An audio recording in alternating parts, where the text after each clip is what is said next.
also a sponsor. We want to thank the audience here at the Community Center and also the television audience for watching and participating in this important process for our democracy. The League of Women Voters has a website for candidates in Carson City and Washoe County, and it has a link to a voter guide for state offices. Our website is lwvnn.org. Volunteers on the floor will collect questions from the audience. Please write one question per index card. The volunteers will give the cards to the screeners to avoid duplication, and the moderator will read the questions to the panels. The moderator tonight is Robert Morin, who is a professor of political science at Western Nevada College. Thank you, and good evening, ladies and gentlemen. So that you know generally what our process will be this evening, we will start with the candidates for the office of Lieutenant Governor, then we'll move to the office of Attorney General, United States House of Representatives, State Treasurer, State Controller. So that's kind of the battle plan for the evening.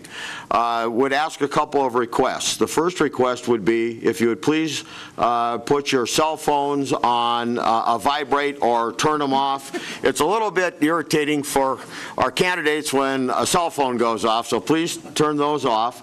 And then secondly, elections and the political process not only are very interesting, but they're also sometimes emotionally charged. And we would ask that any and all of the candidates are here working very hard and they want to diligently answer your questions. So please, regardless of one's preferences, please treat each and every candidate with dignity and respect that they should be afforded. So without any further ado, we will begin with the office of Lieutenant Governor. What we will be doing is we'll have an introduction by each of the candidates. It's a 4-minute introduction, and we'll have 20 minutes worth of questioning. There'll be a question, and each of you will have 1 minute to respond to the question. Sorry, no rebuttal, so you'll have to hold that to the end, I guess, when you have your closing. So, and you'll have 1 minute to close. And the questions have been prepared, and nobody has seen the questions other than the organizers, so nobody has advanced knowledge of what the questions will be. So we'll start, and we'll begin with Lucy, then we'll go to Mark, and we'll rotate on the question, so it's kind of equally distributed on first out of the box on a question. In any event, the candidates were provided with the first two questions. The first is, why are you seeking this office?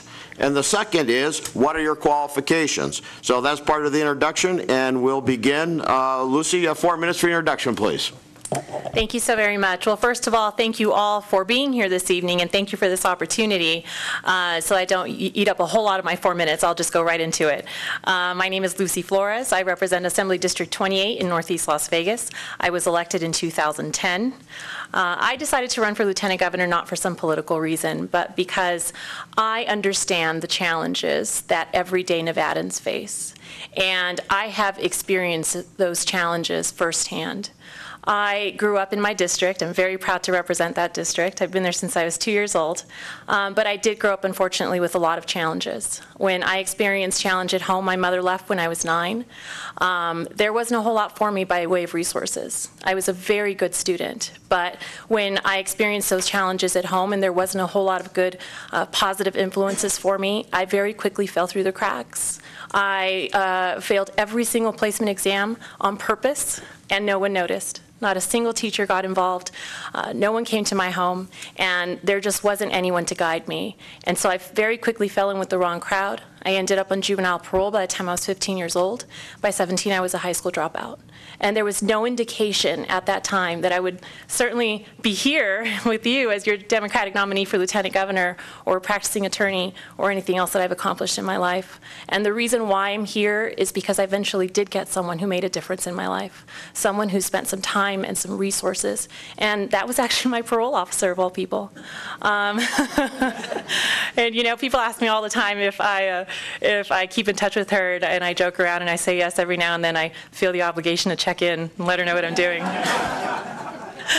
But so, and that's the reason why I believe so deeply that every single person in Nevada, regardless of where they come from, our children deserve the same quality, high quality education, regardless of where you come from, regardless of where you grow up, that people deserve an opportunity for job and retraining opportunities so that they can get good jobs for our new emerging economies. That's why I decided to run, because I feel very strongly that what was done for me needs to be done for others. And that is the way that we empower our communities. We create a strong foundation and create a strong foundation and solid future for the state of Nevada. So what I will do is work just as hard for you as it was done for me. And my vision for Nevada means investing in education first. And of course, creating the environment to continue building our diverse economy. And as far as my qualifications are concerned, I'm one of the most effective legislators in Carson City. More than 75% of the legislation that I've sponsored or co-sponsored has been signed into law by a Republican governor. It means that I have good, solid relationships and that I'm effective at what I do. And that is what I intend to continue doing as Lieutenant Governor. So thank you very much for the opportunity. Thank you, Lucy. Now we'll move to Mark. Mark, your 4-minute opening, please. Thank you very much. Well, it's great to be here with everybody. Thank you to the League of Women Voters for putting this together, for giving us the opportunity to be here. I'm grateful for Assemblywoman Flores as well for being here with me and give us an opportunity to talk with Nevadans about our views and about our visions for Nevada. I'm a third-generation Nevadan. My family got to Nevada by way of the Great Depression. My grandfather was the number 12 of 12 children during the Great Depression. They put him to work with a program called the Civilian Conservation Corps, which during the Depression people would go out and, particularly young people from farms and elsewhere, and build roads and build highways and build trails and build tunnels all throughout the country, particularly across our national parks. My grandfather got sent to Zion National Park, and he went there and worked very hard. One day he wanted to, some of his friends wanted to meet some girls, and the only place where girls congregated near Zion National Park was St. George, Utah. So he went down there to a dance, met my innocent little 17-year-old Mormon grandma, corrupted her, married her, and moved her to Las Vegas. And then he went to work for the test site for the rest of his life. My father was the very first employee of a company called Ahern Rentals. Worked there for 45 years. Didn't know any other company. Some of the finest people on the planet who I have ever met were associated with Ahern Rentals. I started working there when I was 12 years old. Before that, I started throwing newspapers for the Las Vegas Review-Journal. Worked my way at Ahern Rentals all the way through junior high school and high school, and then through college, and eventually went to law school. Came back, built my own law practice, started a family. We now have 6 children and 4 grandchildren. And at the end of the day, I have lived the American dream in Nevada. And why do I run for office? I run for office so I can help as many Nevadans as possible live the American dream. I think that's what government does at its best, is give the opportunities for Nevadans and for Americans to live the American dream. And I've experienced that, and it's been a wonderful journey for me. I bring to this office, I think, the qualifications that are necessary for this office. When you think about what the role of Lieutenant Governor is, he or she is going to be the President of the Senate. I'm currently serve as a state senator. I've had wide experience within the state Senate and with those who serve currently in the state Senate. Those whom I would be leading and be presiding over within the state Senate, I already have relationships with them. I was known as a consensus builder, somebody who crossed partisan lines and looked for solutions. I think that's what Nevadans want. We're so tired of Washington, D.C. politics and bickering. What we want to do is to see some things happen for Nevadans, and we're starting to see that more and more. I'm also somebody who has served in government. I served on the Nevada Commission on Ethics and did that for 6 years. Served as its chairman for 2 of those years. So I'm well qualified. I understand what it's like to run a commission like you do when you're Lieutenant Governor, the Commission on Tourism. I've already been a member of a major commission. I've already been a chairman of a major commission in that regard. And then as a Lieutenant Governor, you're very much involved in economic development, job creation. Sitting on the board of economic developments is also, you sit on the board of transportation. My experience on the Commission on Ethics as well leads me there. But most importantly, in terms of job creation and economic development, I'm a job creator. I'm an employer. I started my own small business back in 1996, took out a small business loan. Used to lay in bed at night wondering how in the world I was going to pay that back. I've had to meet a payroll every single week. And I think I know what small businesses, which by the way are 95% of our businesses in the state, need in order to grow and to develop, and what we need to do to bring businesses here within the state of Nevada. That's your job as Lieutenant Governor. And I think I've got the qualifications, I've got the experience to do the job for Nevadans and to continue to bless them, I hope, with the opportunities to live the American dream as I have. So thank you very much for allowing me to be here tonight with you. Thank you very much, Mark. Ladies and gentlemen, there are folks walking around who've got index cards. If you have a question for candidates, please feel free to write it on the card and they'll be brought to the front. I'll tell you right now, we can't get through every card that we've got, but we'll give our best shot at the questions. So we'll move on, and the first question will be for you, Mark. And this is the period where it's 1 minute response to the question. So here's the question. What is your record of accomplishment in the Assembly or the Senate? In your instance, the Senate, please. Well, one of the things that I'm very proud of is that I have fought for education funding, and I fought for education opportunities. Education is to the state government what national defense is to the national government. It's the one thing you better get right, I think, in this state. And I was very proud to stand shoulder to shoulder with Brian Sandoval. We increased public education funding by $460 million, including $50 million in ELL funding for the first time without raising taxes. We gave students an opportunity to participate in school choice. We gave parents an opportunity to participate in school choice by strengthening charter schools. I think that education funding and education reform needs to go hand in hand, and I've got a record of that. I supported parental trigger laws, which would allow parents to convert the lowest performing schools into empowerment schools and then into a charter school if necessary. I also supported efforts to continue our charter school funding, to continue to give them bonding opportunities so that they can create these school choice opportunities, and Brian Sandoval's Opportunity Education Scholarship, which gives parents an opportunity to choose schools that they think are right for their children. Thank you, Mark. Lucy, the same question in your instance, however, the Assembly, please. Well, first and foremost, I certainly agree with my opponent that education funding is important. I also fought to make sure that we had the funding that was necessary to provide the quality education that we need.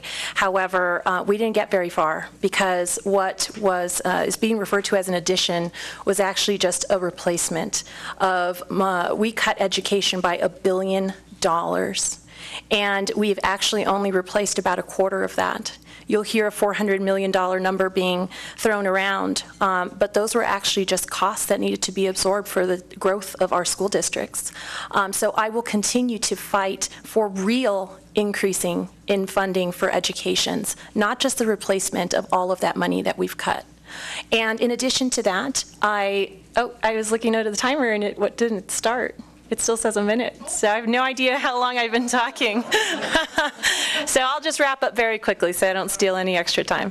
I'm very proud of my diverse record in addition to fighting for replacing the education funding that we need. I have worked on expanding consumer protection so that people who were practicing law without a license were not abusing our senior citizen community and our immigrant community. We have now the most expansive record for domestic violence prevention in the Safe Getaway law. I'm incredibly proud of the diverse issues that I've not only worked on, but actually been able to pass. We reformed the way that we exit kids out of schools now. We no longer have the high stakes high school proficiency exam, but a lower stakes end of course model where our kids now take the test after they take their class. Imagine that. Something that's common sense and actually works for our kids. So I'll leave it there. Looks like I'm out of time. Thank you. Thank you, Lucy. The next question, and you will be the first to respond to this question. The question is, as a presiding officer of the state Senate, would you be willing to work to pass legislation to ratify the Equal Rights Amendment to guarantee equal rights on the basis of sex? Well, gosh, it doesn't take a minute to say yes.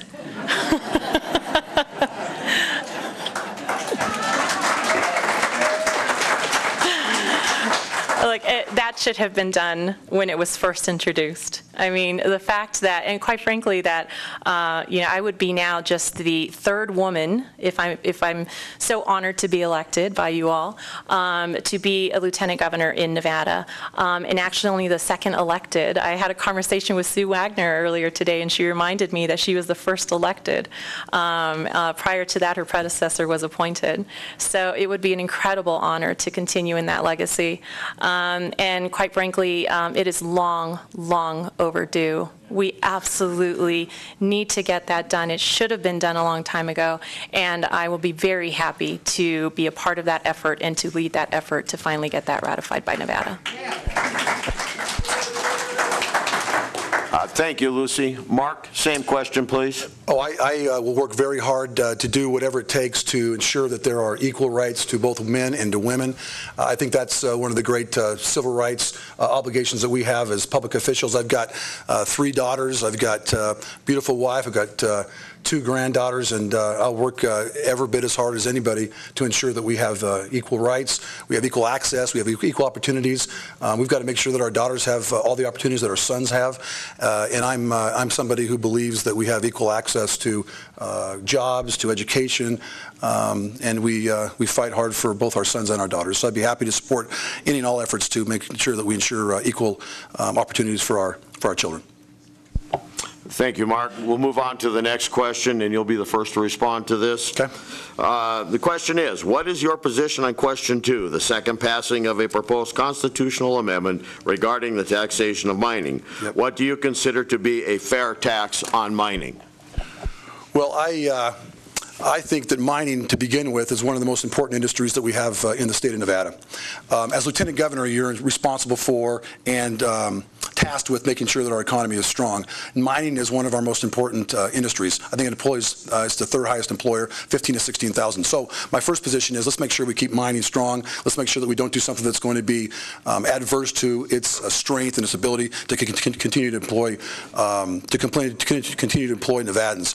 I believe that anytime you're going to change a constitutional provision like there's a suggestion in terms of removing the mining tax caps on mining proceeds, that the people of Nevada need to make that decision. And the people of Nevada ought to make that decision in a way that they think about what this is going to do to the mining industry. I think there ought to be a lot of voices on this, a lot of discussion about this, but at the end of the day, we got to make sure that we keep mining strong. Now, I voted in favor of SGR 15, which put this on the ballot, and the reason I did is because I believe that Nevadans ought to have the choice and the opportunity to know what's in their Constitution and to vote on what's in their Constitution. Thank you, Mark. Lucy, the same question, please. Sure. Well, first and foremost, I do not believe in single industry taxation. I did not support my opponent's plan to tax mining by $600 million this last legislative session. I did vote to remove the mining tax cap in the Constitution so that the people of Nevada could, of course, make that decision. But in addition to that, I believe that we need to have a broad-based, reasonable tax structure so that we spread that liability amongst all of the industries in Nevada. That is sustainable long-term. It's broad-based. It makes sense because it doesn't unduly burden one industry versus the other, which is why I did not support that $600 million tax on mining as my opponent did. And so what I think is reasonable is something that was, for example, suggested in 2011, which was a 0.08% that was broad-based, that applied to everyone equally, with certain deductions, of course. And again, something that's a broad-based, that's sustainable, and doesn't unduly burden one industry versus the other. Thank you, Lucy. We'll have a new question, and you will be the lead on answering it. And here it is. If question 3, the education initiative or margins tax, passes, will you personally support protecting the amount of state funding currently applied to education? If the initiative fails, will you support more funding for schools, and where does this funding come from? So yes and yes. We absolutely have to ensure that if it passes, that the money that is dedicated to education actually stays there. Unfortunately, that has not been the record that Governor Sandoval, unfortunately, has had. We've done a lot of moving of various funds, including the room tax that was passed by the people of Nevada that was diverted elsewhere, unfortunately, and did not go to education. So we have to ensure that if the people of Nevada vote to pass this, that we ensure that every single one of those dollars actually makes it to education, because that's where they want it to go, and quite frankly, that's where we need it. If it doesn't pass, then again, I go back to the broad-based sustainable approach. I did not support the education initiative, and the reason why I didn't is because I don't believe that that it's broad-based enough, that the tax rate is low enough so that it doesn't unduly burden small businesses. And so I believe that we need to go back to a broad-based, sustainable, long-term approach in terms of where to find funding. Thank you, Lucy. Mark, the same question, please. Well, my answer is yes. If the margin tax passes, that we've got to make sure that the purpose of that margin tax, or at least the purported purpose, comes to fruition, which is more education funding. The problem is it doesn't require that under its current Constitution, and if you think that that's not going to be a problem, then I don't know that you've studied that tax initiative enough. So I would want to support the efforts to continue increases in education funding if it does pass, and even if it doesn't pass. You know what we have done? We've made great strides. We came through some very difficult economic times. Hard decisions had to be made. And now we need to really focus on and make it a budgetary priority to increase education funding. Whether that margin tax passes or whether it doesn't, we need to ensure that we get more funding for education. And that comes from, and there's been study after study after study on this, you have to broaden the base, and you have to lower the rates. Broaden the base and lower the rates over and over again. That's what the studies have shown. Now, which specific industries, which specific businesses, how do you do that? That's going to be up for a lot of discussion in this next session. And I'm going to be somebody who wants to lead out and be a voice of education strength and education funding, and I intend to do that. Thank you, Mark. A new question, and Mark, you'll be the lead on answering this. And the question is this: bringing the Tesla Gigafactory to Nevada is being touted as a great benefit for Nevada economic growth. What are your concerns, and how will you ensure state government is able to meet the increased demands for services such as transportation, education, train qualified workers? Right. Well, Tesla is a game changer, and it is the most exciting economic opportunity in my lifetime. Every single person who's ever run for office that I've heard say that they're going to diversify the economy. This gives us an opportunity. Mining employs 15 to 16,000 people. Tesla, at its height, with ancillary businesses, is going to employ 22, 23, 25,000 people. So those are the opportunities. The challenges, of course, are some infrastructure needs. We have to fund the infrastructure needs. There's going to be funding for the connection between the freeway and Highway 50. There's going to be infrastructure demands on sewer and water. There's going to be infrastructure demands on education. Tesla has agreed to help pay for education up front in a portion. But that's what the legislature is going to have to do. We're going to have to provide this funding in terms of what the impact is going to be for Tesla. So my overriding view of Tesla is this is a game changer. It's a wonderful time to be in Nevada. It was a wonderful opportunity for us. Are there going to be challenges? Of course there are going to be challenges. But we'll face those. We'll find the funding, and we'll make Nevada a more prosperous state with jobs, jobs, jobs. The jobs solve so many things, so many challenges in the state, and that's what Tesla brings. Thank you, Mark. Lucy, the same question, please. Well, I certainly agree that Tesla was a really great opportunity for the state of Nevada, and after we fought to make sure that we included transparency and accountability measures in that deal to ensure that they were actually making the appropriate investment that they said they were going to make before we gave away the incentives, then I was much more comfortable with what we ended up with. That being said, there's absolutely going to be infrastructure needs, and in terms of the revenue that's coming into local government, we're not really sure what that impact is going to look like. And so, I think it's rather unfortunate that my colleague, my opponent, passed on being able to provide the funds that were necessary to build our crumbling schools in Washoe County. And we need to ensure that the state of Nevada is doing its part to make sure that local governments have the revenue that they need to deal with these infrastructure challenges. And in terms of the money that's going to education, that's not coming for several years. We need to figure out, of course, what we're going to do now to meet those demands. Thank you very much, Lucy. We have a new question, and you'll lead on this question. And here it is. And this came from the audience. I had no involvement in this. How can we stop the out-of-control increases in higher education registration fees? We have outpriced college for the average middle-class student. This will be a great economic loss. I guess it's a comment as well as a question, so please. Absolutely. I wholeheartedly agree. We have to control college costs.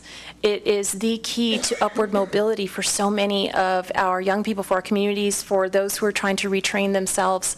At the end of the day, the state of Nevada has to step up. We have to reform our tax structure. We have to look at increasing revenue to keep those college costs down. We need to look at, of course, efficiency within the university system, within NCHE, perhaps looking at governing structural changes. One of the suggestions that was recently made was moving the community colleges under a different governing structure, given that they serve very different populations.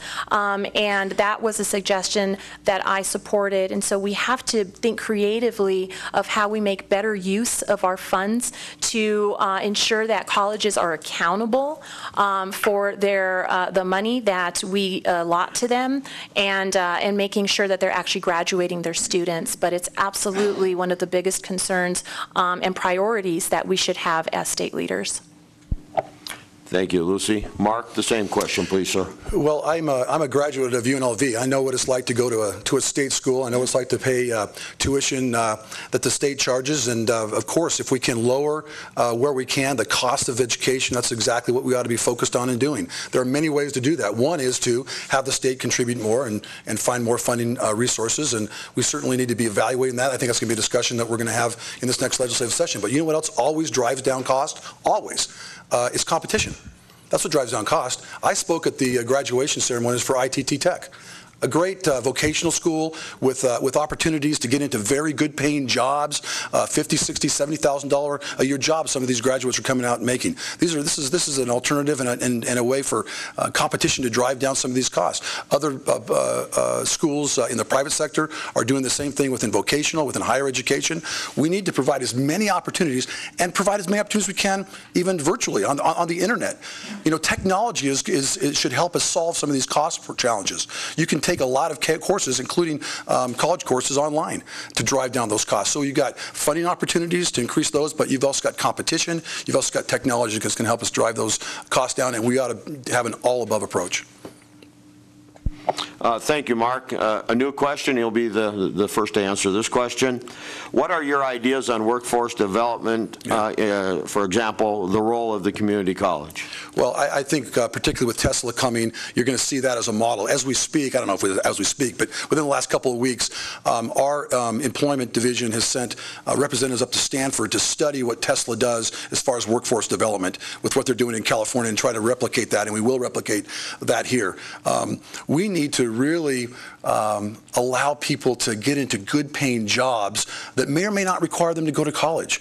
There's been such an emphasis on going to college, and I'm a big proponent of college, but there are so many vocational opportunities that are available. When I go around, I've toured the mines, they told me that there are two professions that they just can't, or the vocations they can't fill. They can't find enough mechanics, and they can't find enough electricians. Those are good paying jobs. They have to go outside of the state to get those jobs filled. So we need to really, as a state, I think in many ways, ask employers to come to our community colleges, to come to our vocational colleges and say, what is it that you need? And then we fashion those courses and fashion those opportunities for the jobs that are already here in Nevada. I think that's one of the best courses we can take to lower our unemployment rate and to provide opportunities for our students. Thank you, Mark. Lucy, the same question, please. Yeah, so one of the things that we have not done very well is align workforce needs with workforce development. We have actually jobs that are available, but we don't have the appropriately trained people in the community in the workforce pool to fill those jobs. Healthcare, for example, is one of the industries that has a nursing shortage, and only recently did we start to expand our nursing programs and the opportunities for people to get trained in medical skilled jobs. And so we have to do better at aligning the needs with the workforce development that we do. We also have to expand opportunities like apprenticeship programs and making sure that that if there's an opportunity that can be utilized in different ways, that we make those things available. Also, we have to do more public-private partnerships. For example, in Texas, Toyota came in, they were going to relocate, they worked with the community college to develop a pipeline before they got there so that they had the folks that had the skills that were necessary when they got there. We have to be creative and smart about the way we use our community colleges. Thank you, Lucy. And you'll be the first up on the next question, which, because of time, it'll be the last question prior to each of your individual closing statements of 1 minute each. So here's the question. Do you support criminal background checks for all persons purchasing guns? Yes. I voted for background checks. Look, I'm a gun owner. I was raised hunting.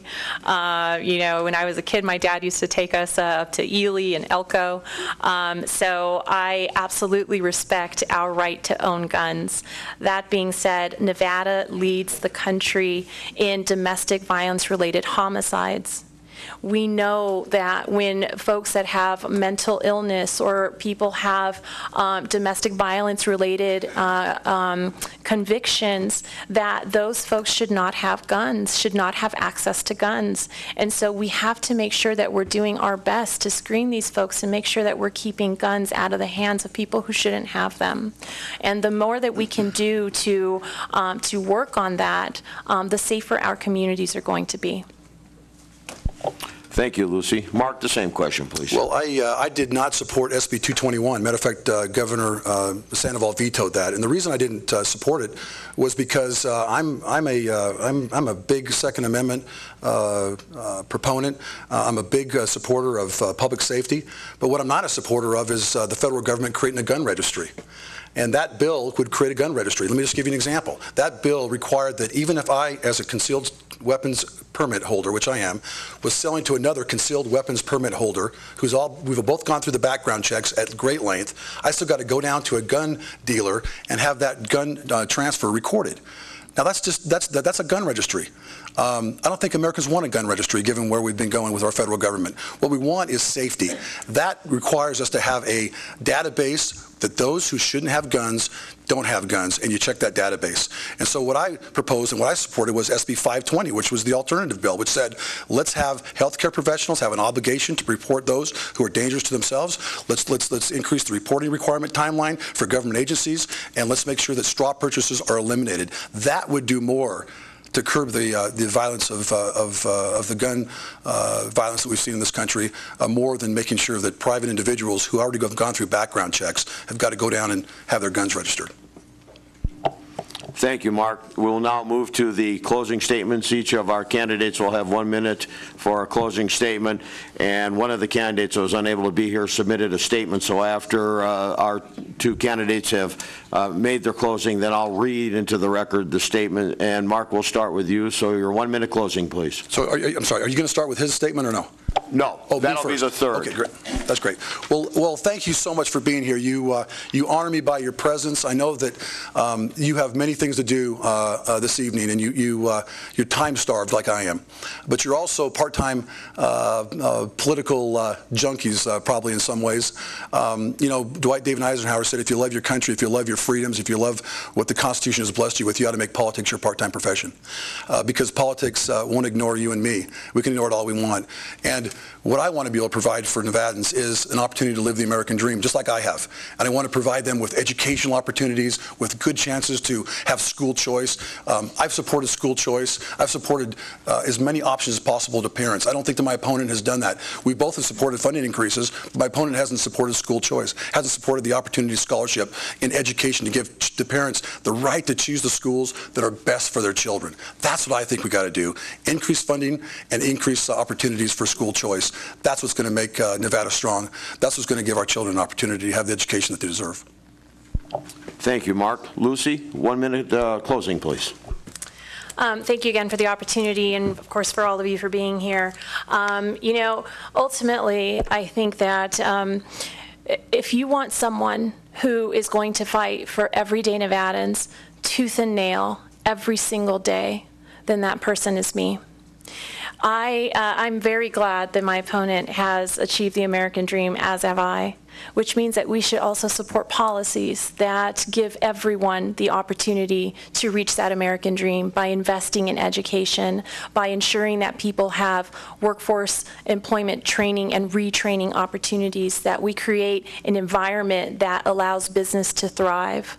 We cannot assume that if we give someone a voucher for a school, that first of all, they can get their kids to that school, and second, that will not be equitable until we make every single private school out there accept every single student that applies to that school.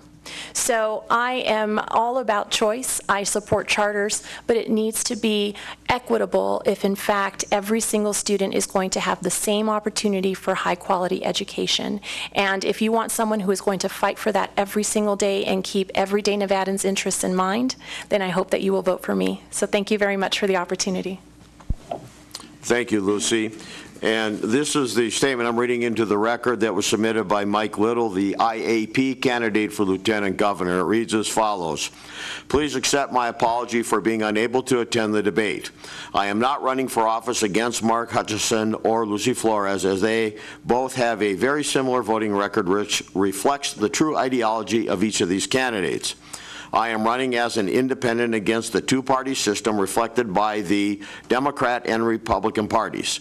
I represent a growing voice of the people against the compulsion of the state by majority party rule, a system of government that is slowly replacing the American Republic with a democratic socialism, a system of administrative law that denies due process, separation of power, and disregards the jurisdiction of individual constitutional rights through a dysfunctional judicial branch of the government.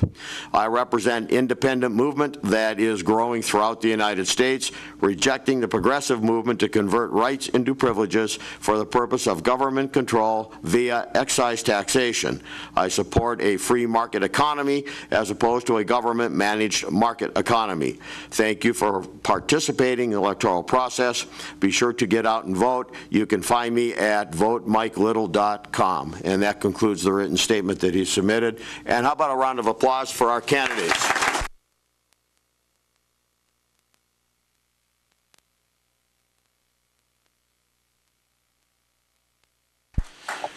Now we're going to do a quick switcheroo. So thank you for participating, and we will go to the Attorney General's race.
to the Office of Attorney General of the state of Nevada, and we have one of the candidates here this evening that will respond to questions, and that candidate is Adam Laxalt.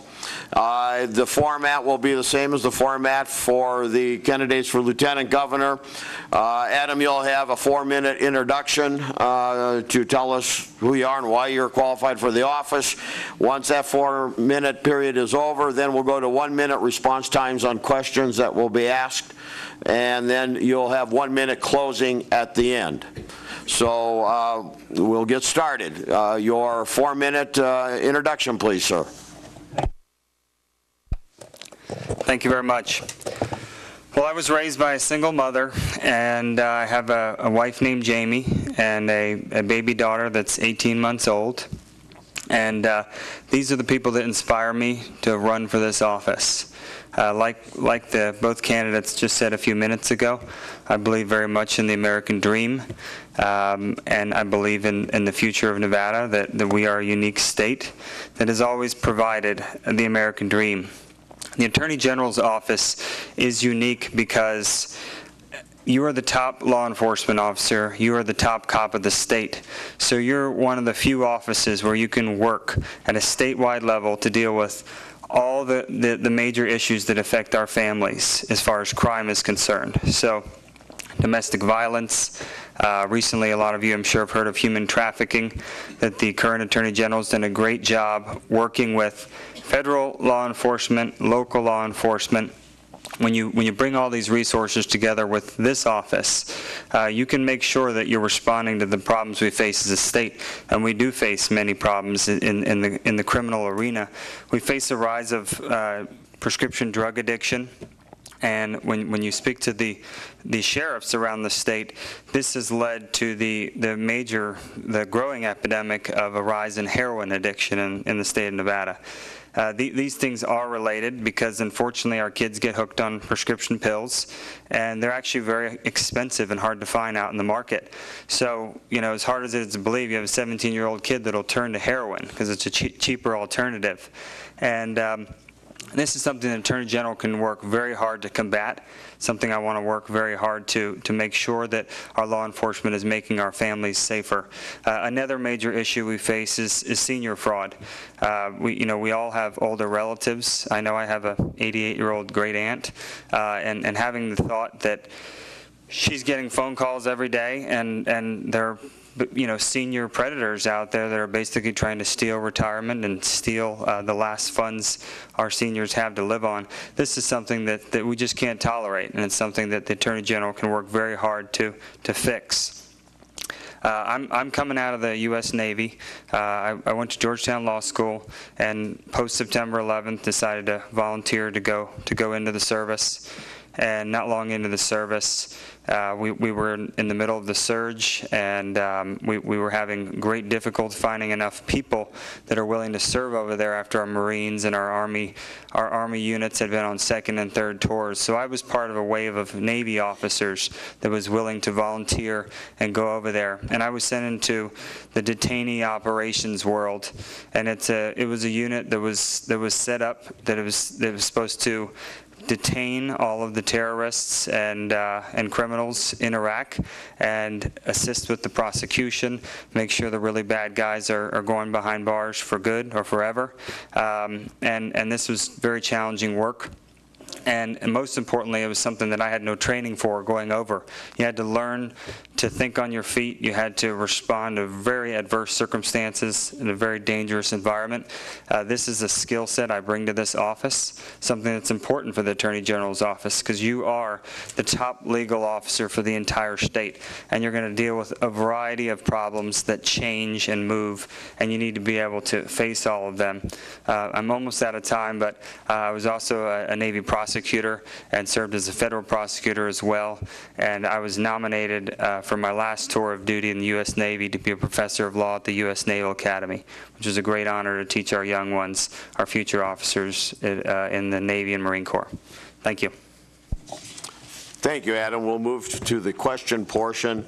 The first question's actually got 3 parts. I'll just go one part at a time. It might make it a little make it a little easier. The Attorney General's office is one of the largest law firms in Nevada, covering civil and criminal duties. The first part of the question, please describe the civil and criminal duties of that office and what experiences you've had in these areas. Sure. So the Attorney General is the top lawyer, as he said. You're the top prosecutor of the state. You have general jurisdiction over any crime that occurs in the state.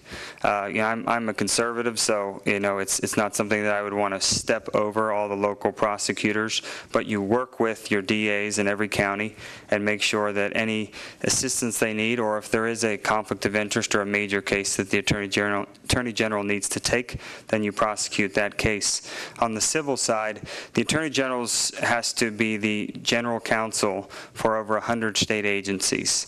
And this is a huge task. It's a huge administrative task.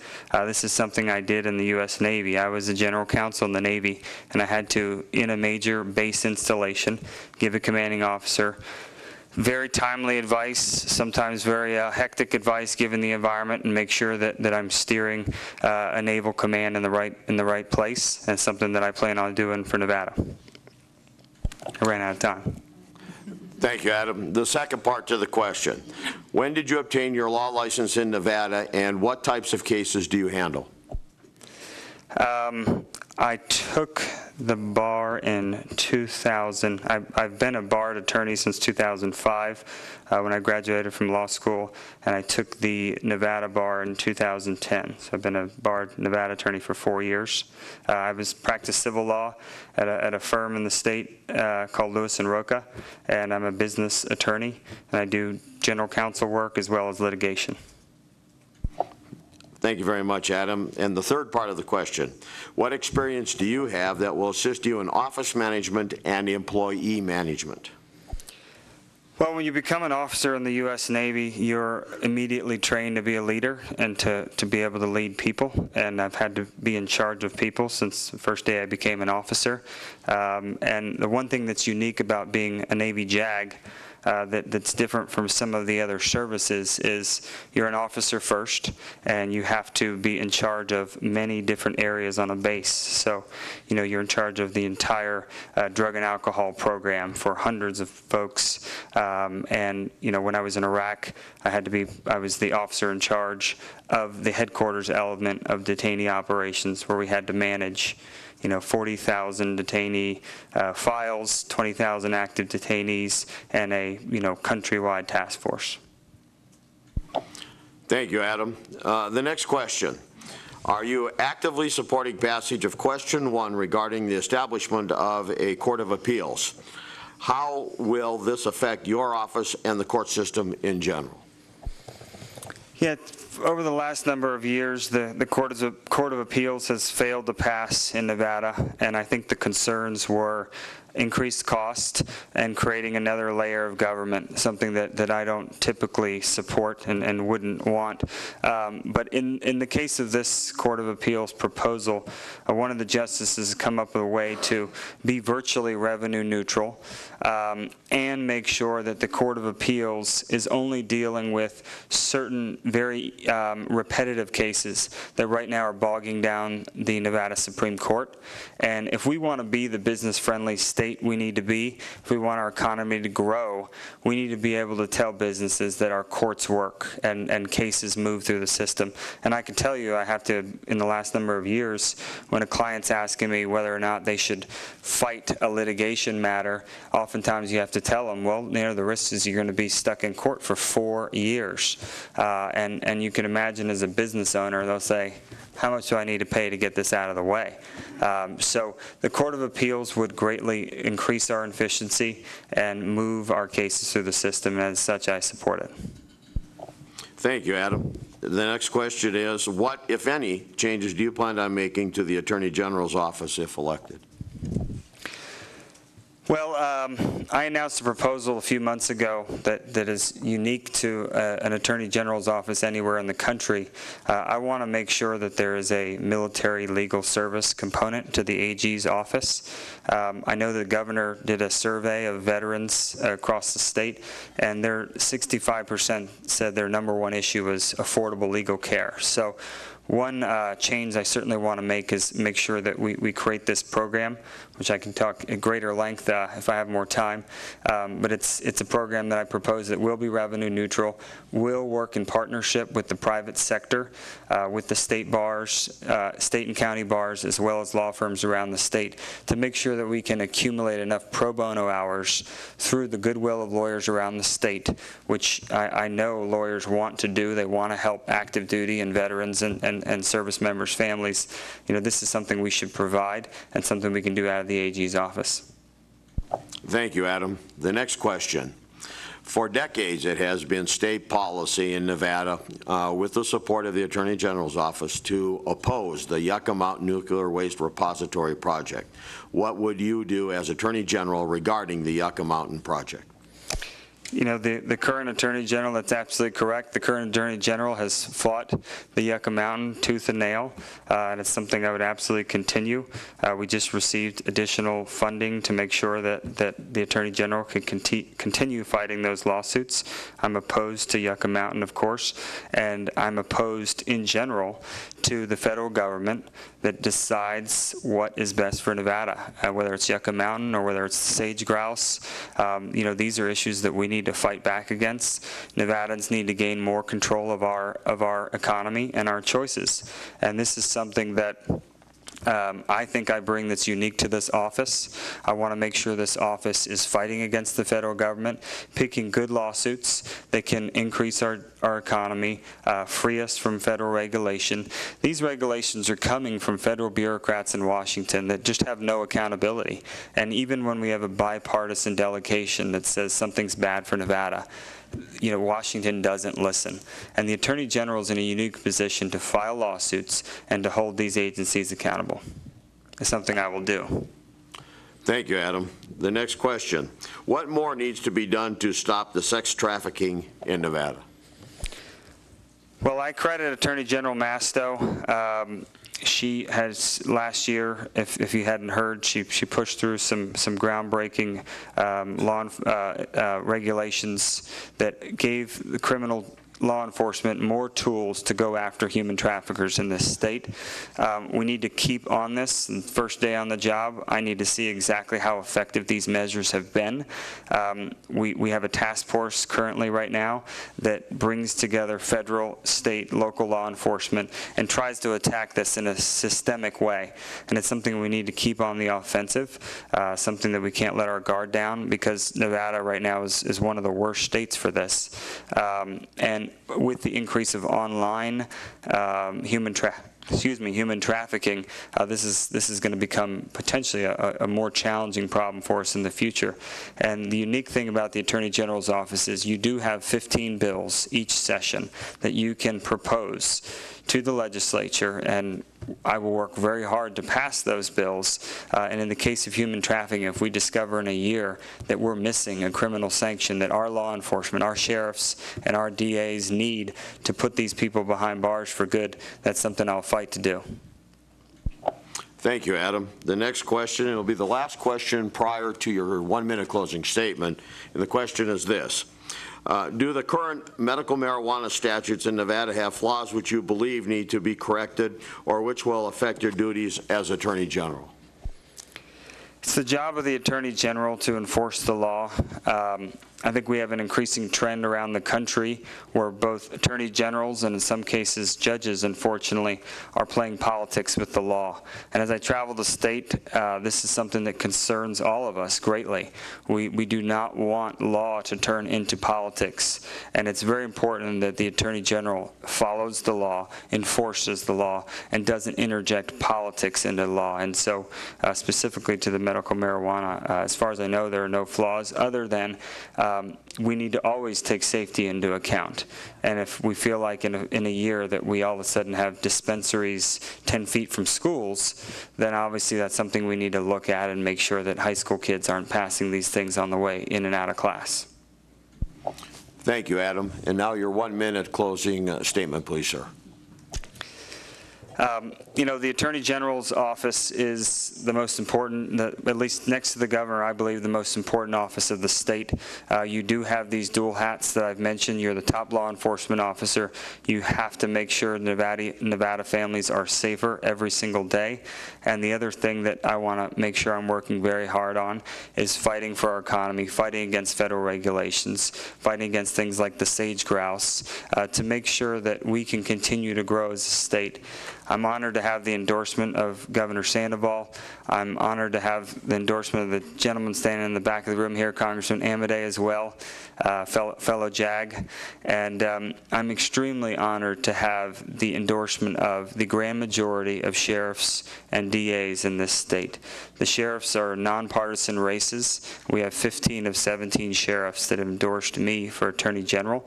They believe I'm going to work with them every day to make this this state safer, and as I've said repeatedly today, that is my priority as your Attorney General, and I would appreciate your vote, and vote Adam Laxalt November 4, actually October 19th. Thank you.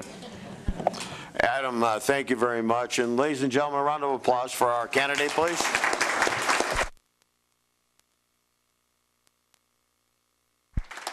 We will be switching candidates, and we'll have the United States House of Representative candidates up on the dais next. So our candidates, please take the positions up there at the top.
The ground rules will be similar to the ground rules, actually the same as what we had for our previous two offices, the candidates.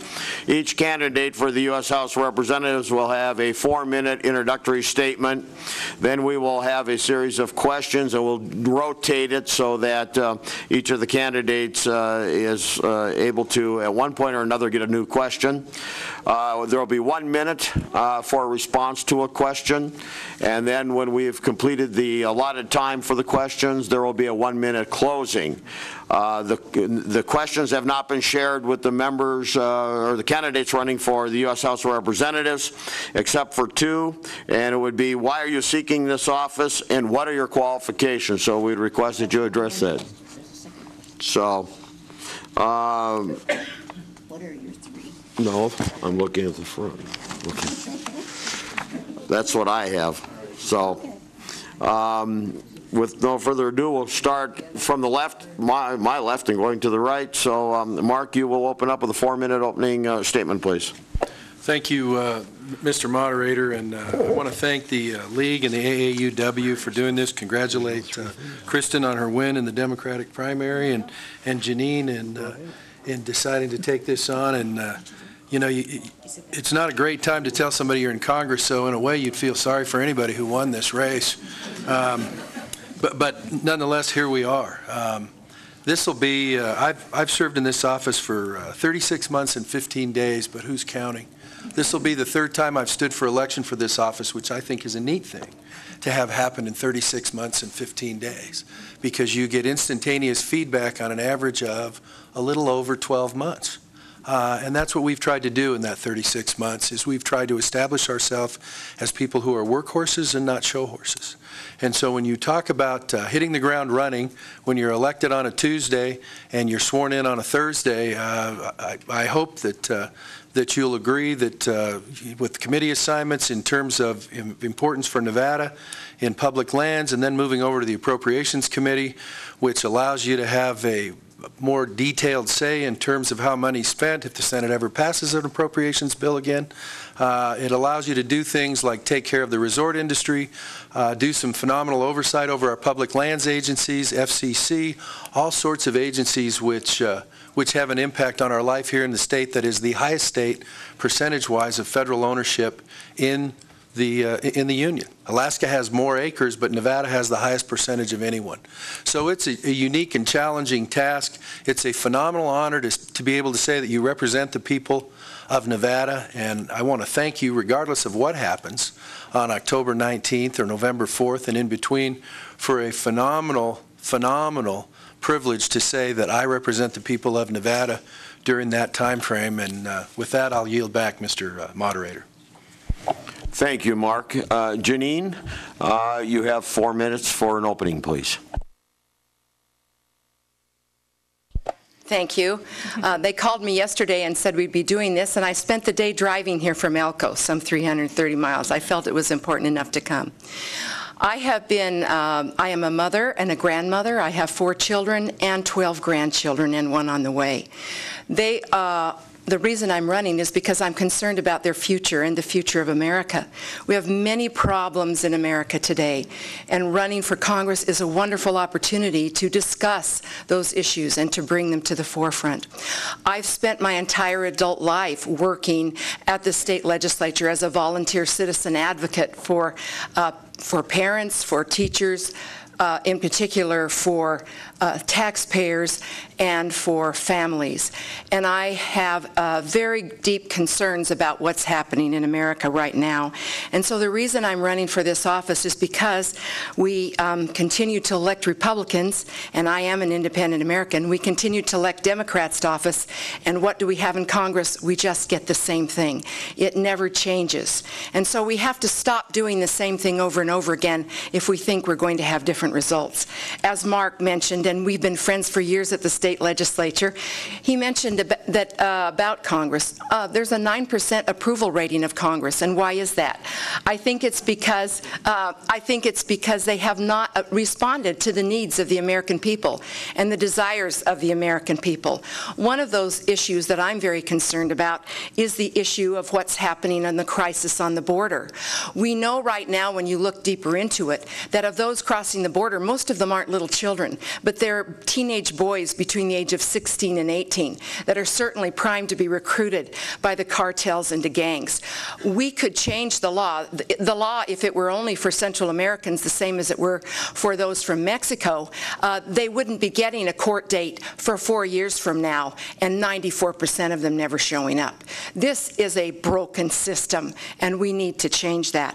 In addition, we still have many problems in the economy, and many people are unemployed. You know, they changed the way that they figured unemployment by the government years ago, and the real numbers are we have over 20% in our nation that are unemployed. Many have given up looking for work, and they aren't even counted. So our economy is still suffering greatly, and we need to do something positive about that, and that is to promote free enterprise job creation, not more government jobs. One other issue that's of great concern to me, and that is now that we've once again embarked on war in the Mideast. You know, when you look at what's happening with the rebels that are in Syria, they have made a non-aggression pact with ISIS. Now, if we are pouring $500 million, which was just voted on in Congress, for those particular rebels, much of that money in the past, what we have ended up is that military equipment has ended up in the hands of ISIS. I believe, unfortunately, as bad as it was that our citizens were beheaded, but for us to rush in there to war again is going to be more disastrous than Vietnam. That we will be in a quagmire which will be beyond anything any of us can imagine. And this is of serious concern to me and to the future of America. One other issue I would like to mention, and that is of the national debt. Every year it is climbing, and as it climbs, inflation climbs, and that causes the cost of food, clothing, housing, education, medical care, all to go up.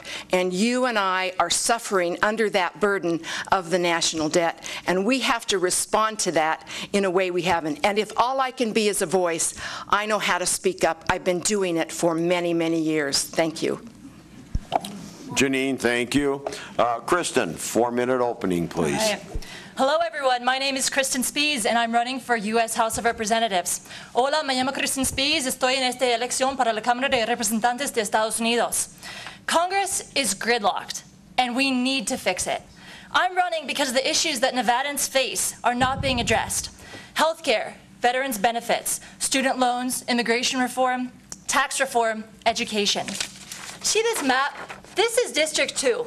I have been all over District 2 for this campaign.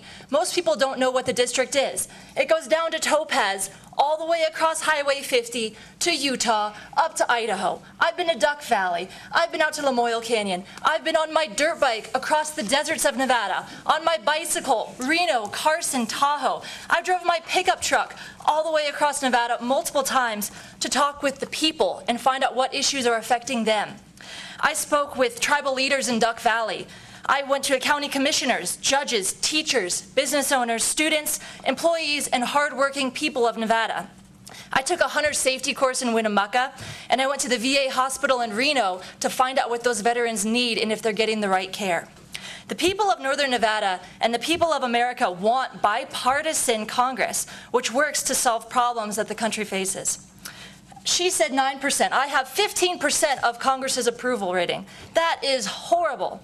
My opponent has been in office for 3 years. It's time to look at his voting record, how often he shows up to vote, his accountability and accessibility. What has he done to address immigration? We can all agree that we need to establish and enforce our immigration laws to allow our economy to grow. What about infrastructure? We can all agree that our roads and bridges are falling apart. What has he done to support our veterans? We can all agree that our veterans' care has been an embarrassment. My first order of business will be to introduce bills to solve these problems and reach out across the aisle to convince all of my colleagues to work together to solve these problems. Our one congressman representing all of Northern Nevada is an obstructionist. Just in his example, in a recent overwhelmingly bipartisan vote to provide arms to fight ISIS, he sided with a thin minority of obstructionists. So to end gridlocking Congress, we need to elect moderate, fiscally responsible, bipartisan people, and that's me. Let me tell you about my background. I grew up in Nevada, started kindergarten, graduated high school here. I was a Rotary exchange student to Argentina where I learned Espanol for when I was a junior in high school. And then I was in the We the People program as a senior, which is an AP government course. My high school team won for the state of Nevada, and we got to go to Washington, D.C. on a mock congressional debate team to represent Nevada. I am a licensed attorney in Nevada, California, and Hawaii, and I've traveled to over 45 countries studying law, foreign policy, languages, and culture, and I bring my saxophone with me all over the world so I can play music for people. So thank you, League of Women Voters, AAUW, Partnership Carson City, and Sierra Nevada Forums for having this event. This is the 100th anniversary of women's right to vote in Nevada. This is a big year. But I've been across Nevada talking to women, and equal pay still doesn't exist. Something's got to be done. So you may be wondering about my experience. Well, I'll tell you, I don't have experience in getting huge campaign contributions, but I don't want that kind of experience because I owe these people my vote if I do that. I owe my vote to you people, the constituents. I don't have experience in missing votes in Congress. So here's a graph of our congressman. He's missed 6.7%, and the average is 2.5%. I'll tell you about my experience that I do have. I have traveled to Israel and traveled with Israeli soldiers all across their country. I've been to Jordan and lived under the roof of a Palestinian family and talked about, on both of these sides, they both want peace. I have been to China and went to the first rule of law conference ever in China. I've been motorcycling. Kristen, I'm sorry, you've exceeded your time limit. I have to rein you in. And we'll do that to any other candidate that goes over the time frame. Thank you. Thank you, Kristen. We will now move on to the questions, and this will be the time where a question is asked. Each candidate has 1 minute to respond. We'll do it in a rotating fashion. Accordingly, since Mark started, then Janine, you'll be up first to receive this question and respond to it. And the question is this. If elected, would you be willing to join current efforts and co-sponsor a bill extending the time period for ratification of the ERA? If not, why? I'm so glad you asked me that. I'm so glad you asked me that. I am opposed to the so-called Equal Rights Amendment. Senator Sam Ervin and I was the leader in Nevada against the Equal Rights Amendment. I am in favor of equal pay for equal work, and that is already the federal law. And the Equal Rights Amendment will do nothing to bring more equality to women. However, it will allow the federal government to further intervene in the state of Nevada. Senator Sam Ervin said when the ERA passed that it would make the states legislative zeros, and it would transfer all rights governing schools, sports, prison regulations, insurance rates, etc., into the hands of the federal courts and the federal bureaucrats. We have enough federal interference in the state of Nevada, and we don't need to invite more. It was defeated. It even had a 3.5-year time extension, and it still didn't make it. And so we need most of the good goals like equal pay for equal work were already accomplished. I oppose the so-called Equal Rights Amendment. Thank you, Janine. Kristen, the same question, please. All right, does anyone have their pocket constitution with them? I'd love to carry it with me. So I challenge you to look in the Constitution. Equal Rights Amendment protects its gender equality. If you look up gender, and you can look under constitutional law in our Constitution, gender is a quasi-suspect class. That means it is under the rational basis test, meaning it has to be rationally related to a legitimate state interest. This is not the highest level. That means an employer can do whatever they want, pay requiring to gender. This is not right. It is about time that women and men get equal pay. I am completely for the ERA and its passage. It is time. I didn't even know about the ERA until I decided to run. I just thought, of course that already exists. That's already an amendment. It's not. And going across Nevada, I've come across women who have told me the disparities in their wages. I met a woman in Fernley. This was the most important thing I met. I said, what's a fair minimum wage to you? And she said $9. I thought that was so powerful. Shouts for her to be a single mother raising her kid. I'm out of time. Thank you, Kristen. Mark, the same question, please. We would do what we've been doing for the last 36 months, which is look at the actual proposal, what it proposes to extend, talk with the people of Nevada, do our homework, gain some depth in it instead of looking for political favor within 60 seconds, and then vote accordingly in a transparent manner. Thank you, Mark. And we'll go on to the next question. Now, bear with me. There's a little bit of background to this question for the candidates. Last week in the Reno Gazette-Journal, USA Today, there was an article that stated the Affordable Care Act has saved hospitals $5.7 billion because of reimbursements for Medicaid and uncompensated care. There have been reductions in health care spending increases, implications for job growth, and slower growth in premiums for employer coverage. Millions who have never had health insurance are now covered. With results like these just starting to come in, how can you justify efforts to repeal the ACA? Wouldn't it be a better use of time and more beneficial to Americans to address weaknesses rather than fight for repeal? And on this one, Kristen, you would be the lead person on the answer. All right. I challenge you all to read the Affordable Care Act. I found it online in PDF form, and it ranges between 978 pages, some say 756 pages. And it's very interesting to read. I challenge you all. And I think it's important that we push for this Affordable Care Act. Everyone in America needs health care. I personally have recently gone through Nevada HealthLink and found different prices, but everyone needs health care. I actually separated my shoulder 2 weeks ago, and I was too scared to go to the doctor because of the exorbitant rates. So these stats in Reno Gazette-Journal show that the Affordable Care Act is working. In theory, it's fantastic. We get everyone covered, the prices drop. It took a long time for this to happen. The website had problems, but let's work with it. Let's find those problems and solve it. I've been out to rural Nevada and talked to these people about their problems. Their big problem is they don't have enough coverage out there. They have to come to Reno. This is one thing we need to address, but let's fix the Affordable Care Act and not try to repeal it. Thank you, Kristen. And Mark, the same question, please. Thank you. Listen, political reality, especially for the next 24 months, is that the Affordable Care Act is not going to be repealed. So you ask yourself, how do we chop the wood in front of us? In a state where access is a phenomenally challenging thing before the Affordable Health Care Act and after it. As somebody who gets their health care through the Nevada Exchange, whose rates went up 3 times as of January 1st, tripled, I can tell you that we need to do things to the Affordable Care Act that should have been done before it was voted on at 2 in the morning on a highly partisan vote. Health care is something, regardless of what your party is, I don't need to talk about Democrats and Republicans. It affects everybody from prenatal to death. Everybody says, what's your obsession, Republicans, with health care? That's why, even more so than taxes. So the question is, when there's many bills that send over that talk about medical care devices and other things like that for fixes that have been stymied in the name of politics, and we're getting ready to lose all the group folks, which is multi-millions more, there is big work that needs to be done, and quickly. Thank you. Thank you, Mark. Janine, the same question, please. I live in Elko, and one of the things I do is talk to a lot of people that work at the mines.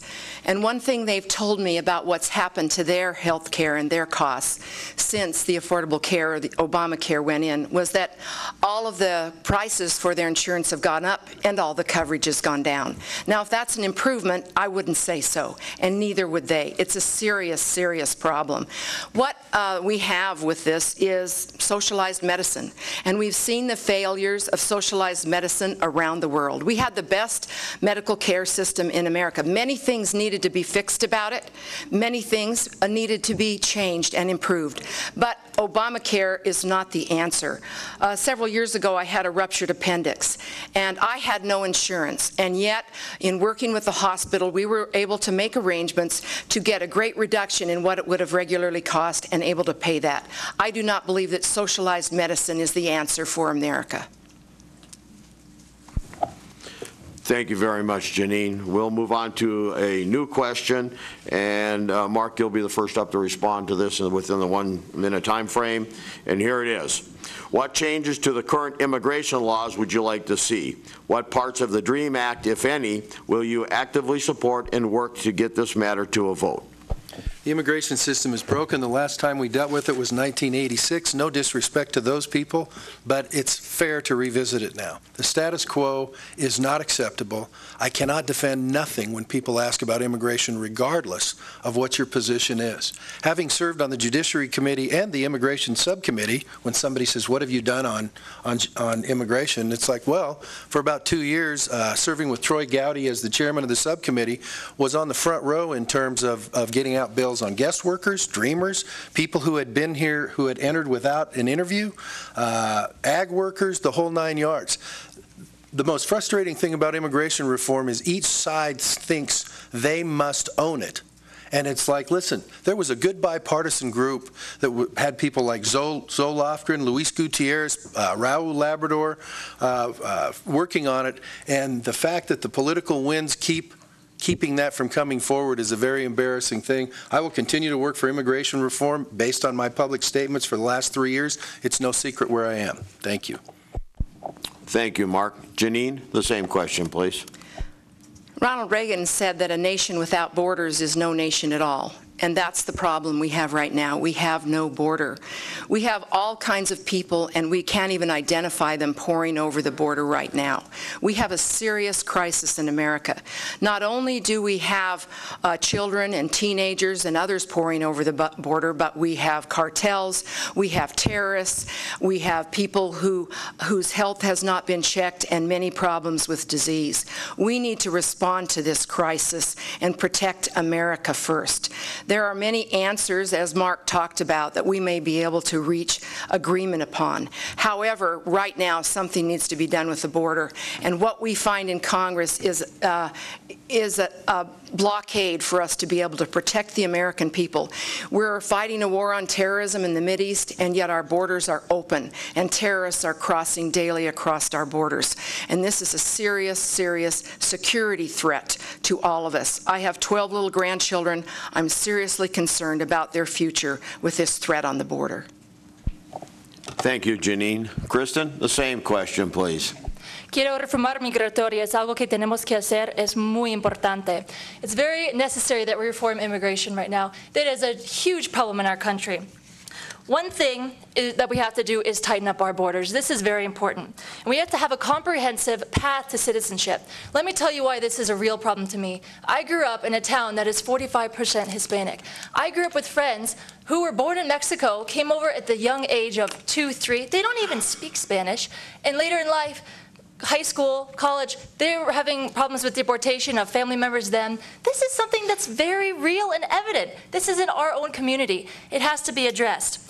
Recently, I went to a factory in Carson City, and I was talking to the owner, who is a very conservative Republican, and he told me we need immigration reform because his employees are not legal to stay here, and we don't have other qualified employees for those jobs. These are machinist jobs. We also need to work on Nevada education and get more machinists in Nevada. But it really hit me hard that this conservative Republican was talking about immigration reform to get qualified workers. It's something we need to address. Thank you. Kristen, thank you. We'll have a new question, and Janine, you'll be the first to field this, please, for 1 minute. And here's the question. Would you support a revenue-neutral carbon tax? And if not, what policies do you support to reduce our nation's greenhouse gas emissions? I do not support a revenue-neutral carbon tax. I do not support any additional taxes. I believe that much of the problem has been created about greenhouse gases. We know now, especially when we see all these volcanoes going off around the world, that there are studies showing that they are the real cause of many of the problems which we have. I have studied this a lot, and a lot of times we have one point of view presented as the only point of view, but there are many alternatives that are available with much information from many scientists, and I oppose that kind of more taxes. I think what we need to do is increase other jobs in free enterprise and help our people instead of creating more taxes, which will cut down on free enterprise in America and the job creation. This is precisely what is wrong with America right now. Our people don't have jobs. 20% unemployment if the real figures were noted. Thank you, Janine. Would you turn off your mic, please? TV stuff. So, moving on with the same question, Kristen, please. Thank you. I think it's very important that we move towards renewable energies to have less dependence on foreign countries, to protect our environment and water sources. Talking about a neutral carbon tax, I think it's important to start with tax incentives. We need to really work on our emissions. I've been to China and Vietnam where I've had to breathe out of a mask. We don't want to do this in our country. It's important we protect for future generations, for my generation, for yours, for your kids, your grandkids. So we need to take every precaution going up there. Starting with the tax right away, it's something new. Let's start with incentives. Let's give incentives to companies to work on their emissions. Let's get rid of plastic bags. Hey, let's bring our own plastic bag or bring our own reusable bag. Wouldn't that be a great start? Thank you. Kristen, thank you very much. Mark, the same question, please. Thank you. You know, energy policy is a bad place to pick political winners and losers. And so the premise of the question is interesting in terms of a carbon tax. And as we found out with a lot of different alternative energy stuff, they all have connections to other things. So total purity is something that's kind of rare. So as always, show me the proposal.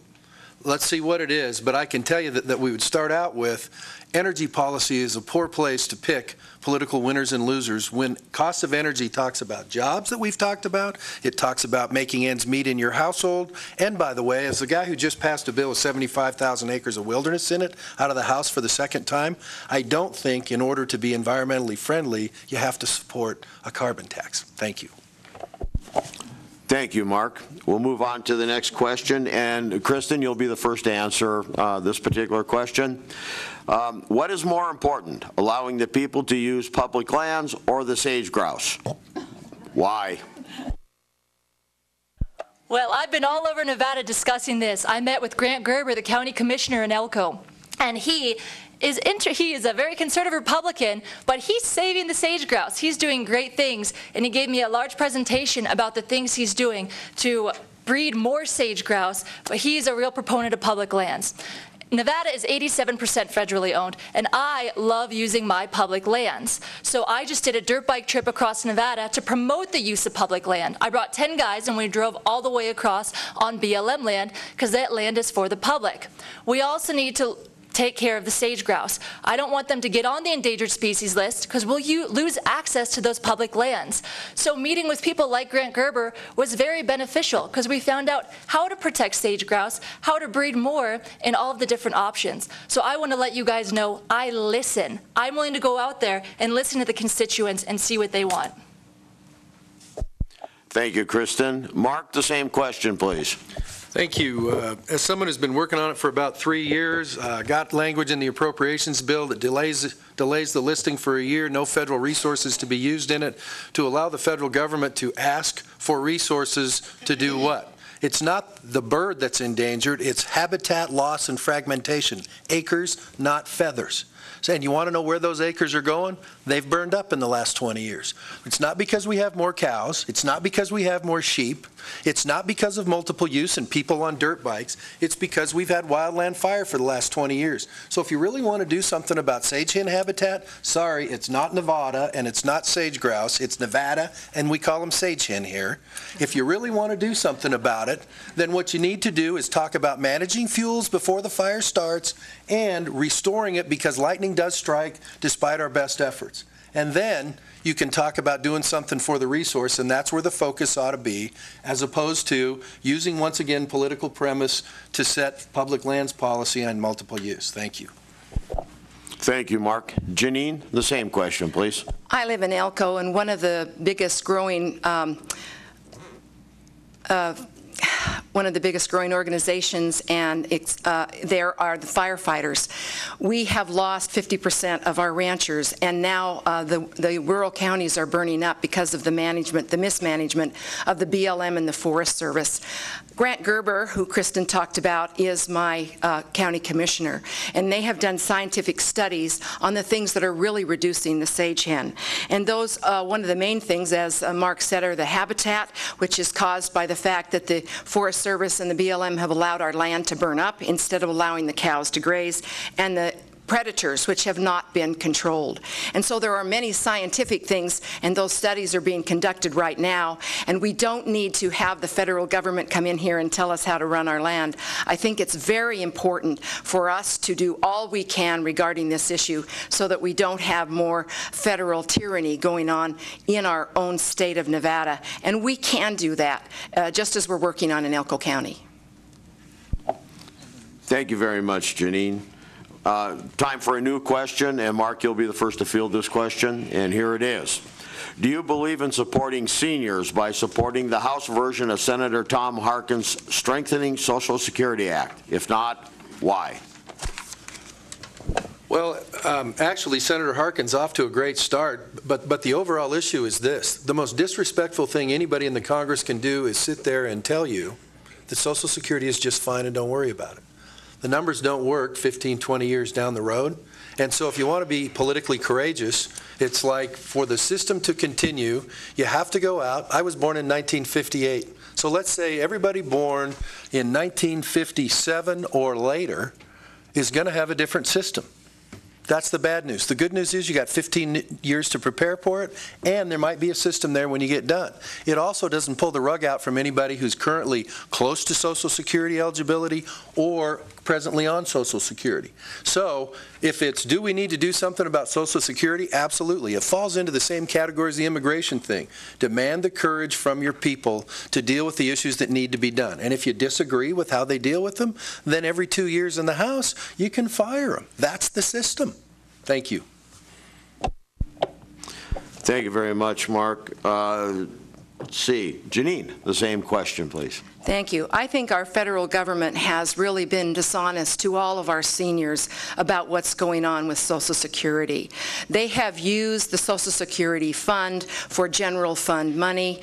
They have placed it full of IOUs, and so the system is on its road to bankruptcy. And there are many people that are depending on that. One of the reasons that has happened is because we have continued and continue to run up debt in our nation, thinking that all we have to do is print more money and that's going to take care of everything. Well, that won't take care of everything. It continues to cause inflation. Numerous years ago, I worked very hard to preserve the homemaker's Social Security benefit, the benefit for wives and mothers who were not in the workforce, and they got Social Security because their husband did. This is a very positive thing because it's very positive for mothers to have the opportunity to raise their own children.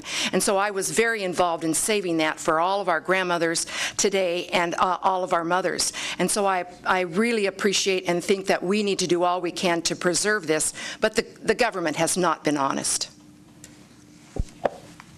Thank you, Janine. Kristen, the same question, please. I've been all over Nevada to senior citizen centers asking seniors what they care about. Social Security was the #1. These people live on this. If they didn't get Social Security, they would be living on the street. Our seniors need Social Security money. How are we going to protect it is the question. So they say it might run out by 2037. There's a few facts out there. Let's look at how to preserve it. First of all, we can't privatize Social Security. That's your retirement. That's what you're living on. What if a company like Goldman Sachs got in control of it? What if they just went bankrupt? With Social Security, it is just that, security. It is for our seniors. We need to preserve it. So I was talking with some guys today, and they were talking about Social Security, saying we need to analyze reports, look at future projections, and they taught me about the Greenspan Commission. They said they had the idea of resetting FICA to 90%. It's dropped down in the 80s they were talking about. And this was during Ronald Reagan's Social Security plan, which was bipartisan. So that brings up bipartisanship. Let's agree and protect our seniors. Thank you. Thank you, Kristen. We'll move on to a new question. And Janine, you'll be the first to respond on this question. And here it is. Is campaign finance reform necessary? Why or why not? If yes, what changes would you try to make? Today on my way here, I received a call from Move to Amend, which is trying to overturn the Citizens United. One of the things that that does is that completely eliminates the opportunity for someone to raise money for expenditures or contributions. I believe that this completely destroys freedom of speech. I feel that one of the things that campaign finance reform has done is make sure that incumbents get the money that they need. It has not allowed challengers to have the opportunity to do that. I'm in a third party. I'm in a minority party. And one of the things we have found with the $100 limit on the state level is that people say, well, can I give you 99 because I don't want to go on the Secretary of State's website because I'm a Republican supporting an independent American.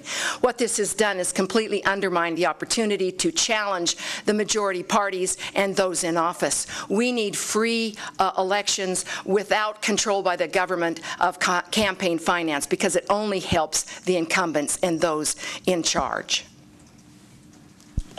Thank you, Janine. Kristen, the same question, please. Thank you. Citizens United has made it so there is freedom of speech. $1 equals 1 vote. Who agrees with that? You know, that is not what campaigns are about. This campaign here is exactly what we're talking about. I've raised $4,000. My opponent has $400,000. There is no way that I could get name recognition for the people of Nevada to know me in such a big district. To have this campaign financing where a corporation can give unlimited amount of money, it's ridiculous. There's no way that I can represent the people. Who is our congressman representing when he has $400,000 from companies and he's getting $174,000 from the people?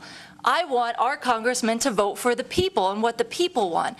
Therefore, you have to watch campaign contributions. So if we want to make it fair, let's give them an equal amount of money so that they can deal with it and the people can vote on who the person is, not how much money they've put into an election, not whose billboard is up there, and not how many times you see their face on the side of the road. Thank you, Kristen. Mark, the same question, please. Thank you. I can assure you, you will not see my face on the side of any road because I want your vote, and that's not a good way to get it. When you got a face made for radio, that's a dumb campaign thing. You know, it's an interesting question because let me tell you what, the rap on me is that I'm a lousy fundraiser. And you know what? I'll own that. I hate asking people for money. And I haven't looked at my FEC report lately, but let's assume it's $400,000. That's about 50 cents for every person in the state I represent. And have I spent $400,000? No, because Janine's right about the fiscal conservative stuff. Look at what I've spent on this, and it's about maybe 20 cents a person. So if anybody's trying to buy the campaign in CD2, I'd sure like to know who they are. We always campaign on the basis of if you like the job we're doing, you'll support us, and if you don't, you'll fire us. If you have to run out and spend a bunch of money every 6 months to convince people to vote for you because you haven't been doing anything for the previous 8 months, 18 months, there isn't enough money for it. So when you look across that and think about the last Senate race in this state where $22 million was spent, or look at what's going on some of the statewide stuff. Now, we only got part of it. But I can assure you, we're not spending $5 million or even a third of $5 million for this. And we didn't the last time, and it's because I believe that the basis of your support is the work product, not how much money you spend on a campaign. Thank you. Thank you, Mark. We'll move on to a new question, and Kristen, you'll be first to respond to this question, and here it is. Is the Tahoe Regional Planning Agency necessary to keep Lake Tahoe healthy? All right, thank you. I am from Tahoe, and I've most recently been working with Waste Not as a volunteer legal researcher to prevent pesticide use in our drinking water in Tahoe. So really been working with TRPA, working with California EPA and Nevada EPA, and it's very important that we have bipartisanship there. Both sides need to work together. I don't want to lower regulations with TRPA because that's my drinking water. I don't want pesticide use in there.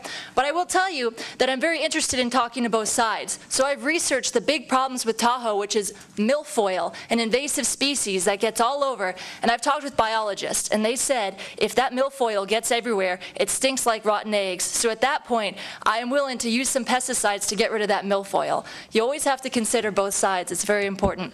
And protecting Tahoe is one of my highest things. Thank you, Kristen. Mark, the same question, please. You know, just like any other organization, it's made up of people who run it. Right now, the folks at TRPA with Joanne Marchetta, I dare say, are doing a great job. Not like the old days when there was showdowns at high noon at one end or the other of the lake. Not like the days of the Acorn Fire when there was concerns about fuels management problems and stuff like that. They're working pretty well up there, which is why I was happy to be the prime house co-sponsor of the bill to keep funding the Tahoe Restoration Act. It's something that I, if you folks decide to rehire me, that we'll work on in the 114th Congress to try to get it passed. So I support them, but like everything else that's done, you need rigid and daily oversight by the people who they work for. And that's one of the biggest jobs in Congress, is oversight. And you don't have to be on Darrell Iss's committee and have 5 minutes on TV to do oversight. It's something we do every day, whether it's with the BLM, whether it's with the TRPA, whether it's with the Bureau of Reclamation, any of those folks. So I think Joanne Marchetta is doing a great job up there, and they should continue. They've got a role to play. Ronald Reagan and Paul Laxalt were right about the need way back when, and it's just a function of who's running it. Thank you very much, Mark. Janine, the same question, please. I don't think anybody could love Lake Tahoe as much as I do. I've spent every summer of my life at Tahoe, and it's one of our most precious resources. And I'm thankful for the many people who have made the effort to keep it that way. I do think that when we had a bill a few years ago at the Nevada legislature, and I attended those hearings, that there were a lot of problems with an unaccountable TRPA not responding to the needs of the people, and that they weren't often able to come to agreements. But I think since that discussion, there has been a lot more accountability. And I think that's what we need, is accountability in unelected bureaucracies. That's one of the great issues that we face in all of our bureaucracies today, and that is that they are unaccountable. And so when there was a challenge made, then they did much better in rising to the occasion. And as I said, I love Lake Tahoe, and we need to do all we can to preserve that resource, but we also need to make sure that people have access, just like I love taking my little grandchildren up there. Thank you very much, Janine. We're to the point where we have more questions, but unfortunately we don't have enough time. So we're down to the 1-minute closing, and we will start with Mark on the closing. Thank you, and thank you for providing what is the heart and soul of the campaign process, which is everybody sitting in the same spot, responding to the same questions, doing that sort of thing. As I indicated earlier, every election is a personnel session. And so we try to make the basis of whether or not you get reelected or not, what kind of job you think we've been doing. Whether it's Veterans Town Hall meetings every quarter for the last 3 years, nobody else is doing. We just thought it was a good idea. Whether it is stepping out of the box of my partisan stuff on immigration, we thought it was the right thing to do. Whether it was fighting for more transparency and responsiveness of federal land management agencies because they have a huge impact on our economy, we did it because we thought it was the right thing to do. Like I indicated in the beginning, if you want a worker, then that's us. If you want somebody that's looking for the next TV appearance, probably ought to vote for somebody who's better looking than me, which is probably the other two people up here. But the final thing I'll tell you is this, and that is that if you quit, you know you've lost. And as long as I have the responsibility to represent you back there, we're going to swing the bat as hard as we can on Nevada's issues. Thank you. Thank you very much, Mark. And next, with the closing, 1 minute, Janine, please.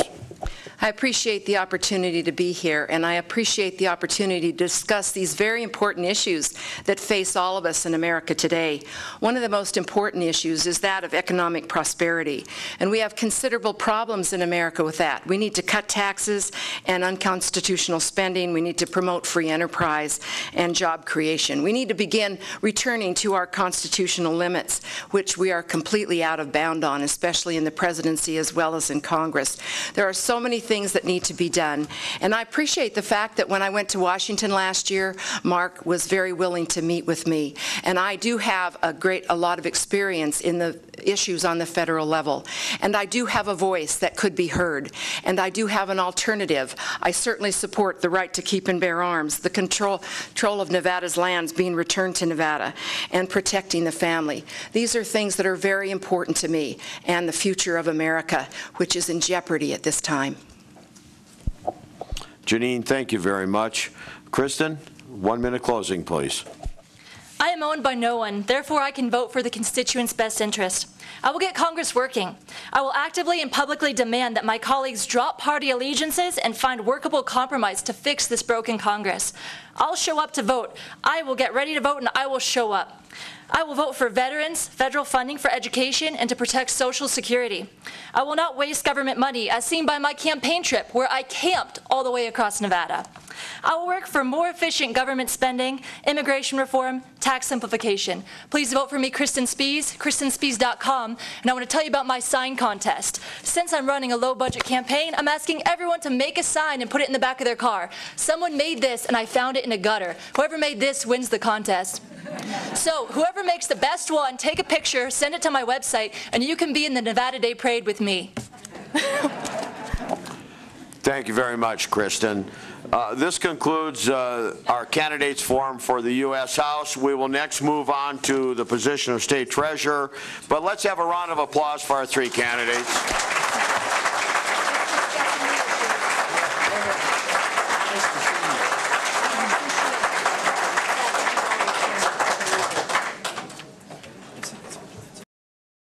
With the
Okay, representatives for the candidates for state treasurer up to the front, and representatives for state controller up to the front.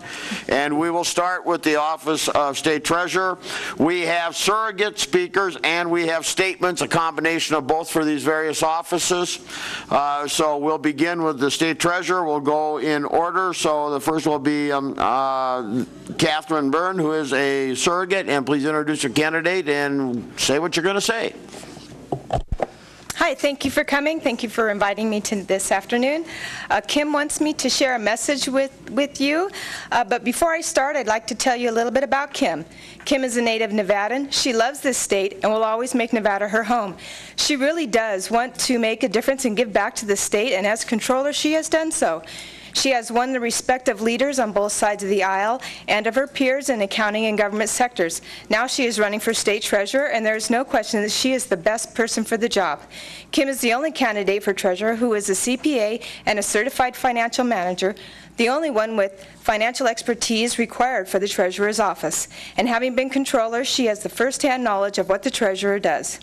Before Kim was controller, she has been recognized by her peers on numerous occasions, including being named Women's CPA of the Year for the entire country by the Women's Society of CPAs. And as a controller, she has continued to receive even more recognition and awards for her work in that office. So now, 8 years after beginning her journey into public service in elected office, she is asking for your support as she runs for the office of state treasurer. Now, here is her message. Hello. Thank you for inviting me to join you today. I wish I could be there to meet all of you in person, but I haven't figured out how to clone myself. Since 2007, I have had the privilege of serving you as Nevada State Controller, and now I am running for the office of State Treasurer. Although these are elected offices, they need not be political ones as well. My approach has been to bring professional financial management to the office rather than a political agenda, and I will do the same in the Treasurer's office. My priorities as Treasurer will be fiscal responsibility and transparency, just as they have been as Controller. As Controller, I have put these priorities into practice to improve the transparencies of our finances. I have developed a simple 4-page citizen-centric annual financial report written in plain language so that all the citizens can have a basic understanding of our state's finances. As Controller, I increased our collection in debts and have saved millions for the state. As Treasurer, I will build on that work to not only protect our hard-earned tax dollars, but to grow them for the future. Every government, business, and household needs to save, invest, and grow its wealth. That is what the Treasurer does by investing our tax dollars prudently and optimizing our returns on investment. As State Treasurer, I will abide by sound fiscal policies, including conservative investment and management of all state funds, and I will continue to bring proven business best practices to government. State finances today are very complex, which require increased transparency and accessibility of financial information. In 2013, the National Association of State Auditors, Comptrollers, and Treasurers introduced 10 best practices for state governments for financial reporting and disclosure. I am proud to say that I was the co-chair of the task force that wrote these best practices, and as a result, I have received the President's Award from NASDAQ for my work in improving transparency in government. I will also work to start bringing about transparency and accountability for the tax abatement programs we have been giving away to bring businesses to Nevada. I want to hold the businesses accountable and have them report on an annual basis to the Board of Finance what they have done for Nevada and Nevadans, and did they keep their promises.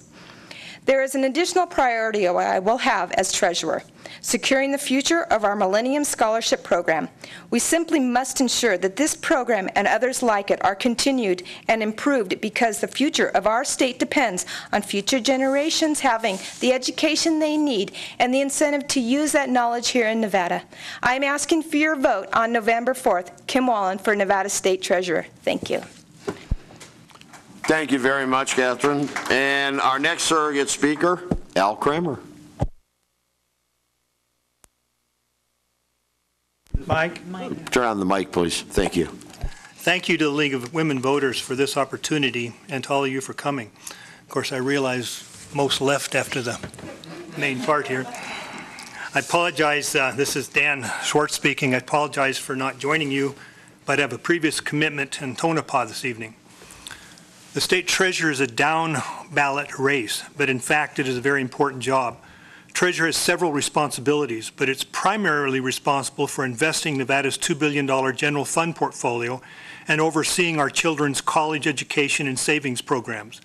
This treasurer can also create jobs across the state. Dan Swartz is a Republican, but will serve as an independent voice in our state government.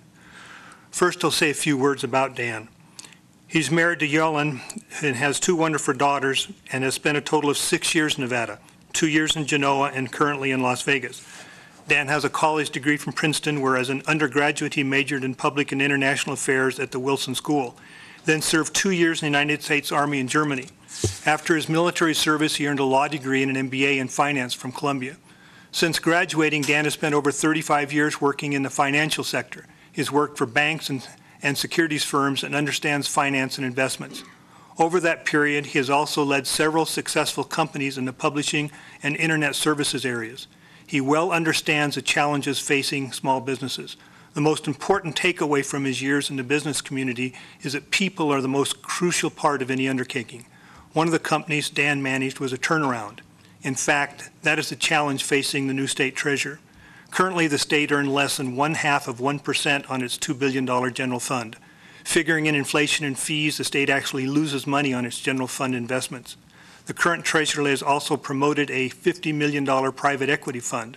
The money that went into this fund was taken from the state's permanent education fund, which is used to finance classroom construction.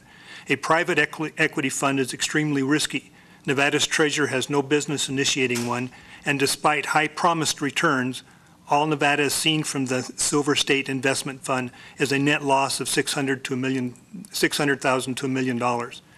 If elected, Dan will target a positive return on the state's portfolio. He will shut down the private equity fund as soon as possible and use the money to rebuild a Millennial Scholarship Program, as well as to create a micro-loan finance program aimed at entrepreneurs and in small businesses. He will use the money to create jobs for hardworking Nevadas, not pay fees to out-of-state bankers. On many campaign stops, students who benefited from the Millennial Scholarship have said, "I would have not been able to afford college if the Millennial Scholarship had not been there."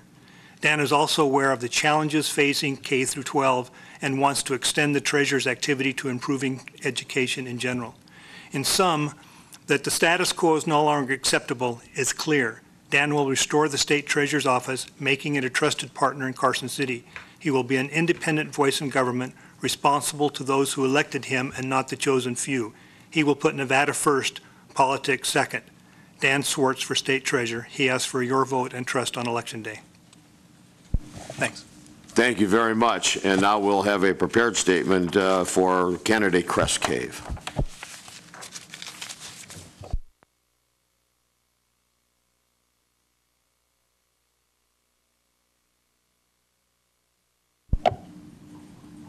Then we'll move right along.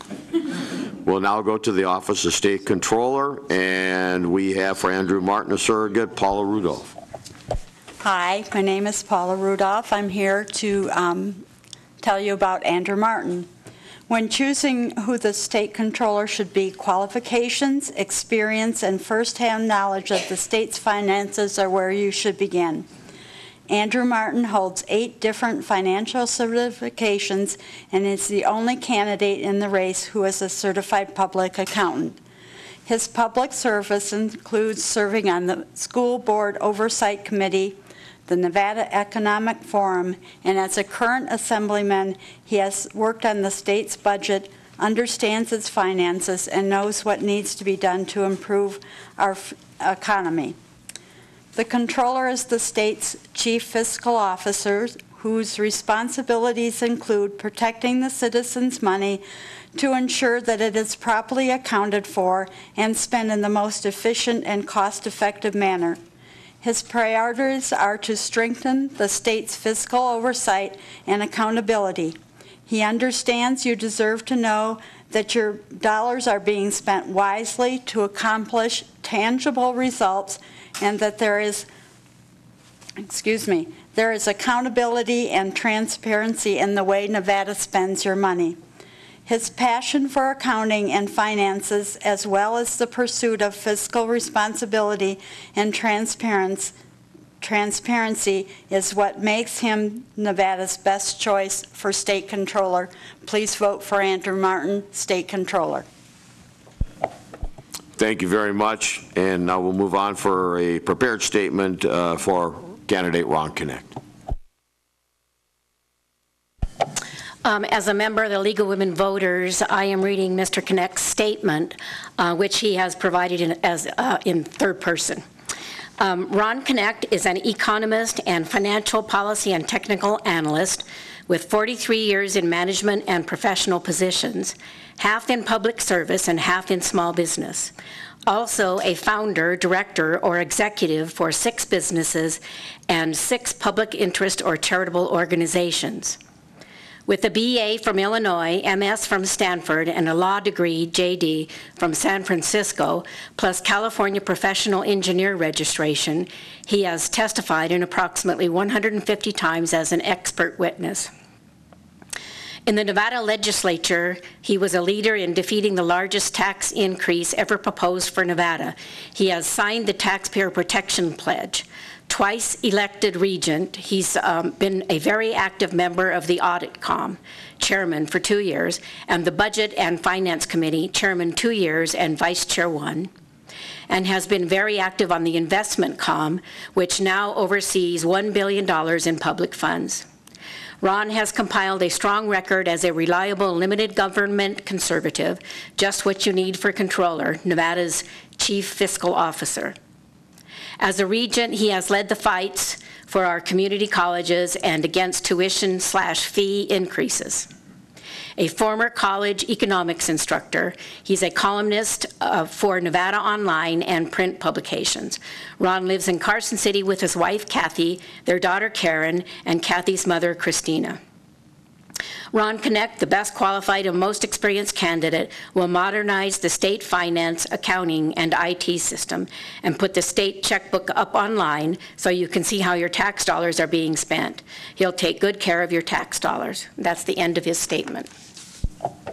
Thank you very much, and we'll move on to the prepared statement for candidate Tom Jones. Greetings. I am also a League of Women Voters member and have been asked to read this statement from Tom Jones from the Independent American Party. Hi, I am Tom Jones. Thank you for this opportunity to explain my candidacy. In 2010, if you had asked me what was the state controller's job, I would have said to keep the books for the state. However, the state controller is responsible for more than just keeping records. He's responsible for managing the financial transactions of the state. He's the watchdog of the state's money. He reviews public records to eliminate waste and prevent public officials from violating the public trust. With 48 employees in the controller's office and with most of them accountants, the last thing you need is another CPA earning over $100,000 a year. You need a businessman to scrutinize the books to find waste and wrongdoing. You need someone to publicize the waste and to suggest ways to correct the problem. You need a businessman with a proven record of finding and correcting wasteful spending. I have almost 20 years' experience in the corporate arena and have started and sold 3 successful businesses. My last business had expanded into 4 states within 2 years before I sold it and retired at the age of 57. You know that to start a business from nothing and build it into a successful and profitable business, you must be able to find waste and solve problems. I was successful 3 times in a row before I retired. As your state controller, I would be your bully pulpit. I would look for wasteful spending and suggest solutions. You would be able to look online at a monthly summary of the spending in the form of a newsletter and read my comments and suggestions. You could even receive the newsletter by email if you desire. In this way, you would be informed without having to scan through pages and pages of boring figures to stay aware of the expenditures of the state. Press releases would be sent to the media about the waste. Radio and TV interviews would be scheduled so the public would know how the state is spending their money. You deserve a controller who will protect the state's money and keep you informed about how it is being spent. Vote for Tom Jones for state controller in the general election in November. Thank you. End of the statement from Tom Jones. Thank you very much. That will conclude those candidates and the surrogates and their statements. A couple of announcements. First of all, the League of Women Voters has a voter's guide on their website, and that website is lwvnn.org, a very good resource. Additionally, the League of Women Voters, AAUW, Partnership Carson City, and Sierra Nevada Forums would like to thank the speakers, the volunteers, and, of course, real important, important, the audience for their participation this evening.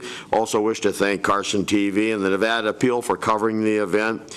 The 4 forums that have been held will be rebroadcast on Carson Television Channel 191 until the election. So thank you very much for attending. We appreciate it, and have a wonderful evening.